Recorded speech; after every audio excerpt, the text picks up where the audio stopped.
পৰিল। কি হাইঠা মাটিত পৰা কথা কলিও কাঞ্চন? বাইদেউ আপুনিও একো নাজানে দিয়ক। তৰাৰ কথা কৈছো আকৌ।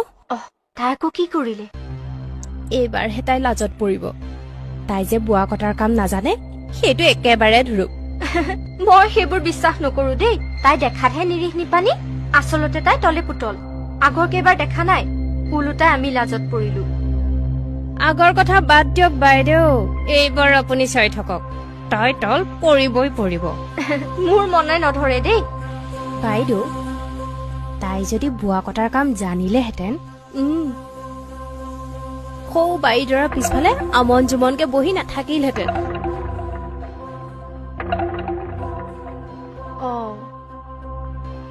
হয়তো কথাটো মই এতিয়াহে মন কৰিছো। এইকেইদিনতো তাই সদায় মন মাৰি মাৰি তাত বহি আছিলে। তই ঠিকেই কৈছ বুজিছ। এইবাৰহে বনৰ ৰজা ফান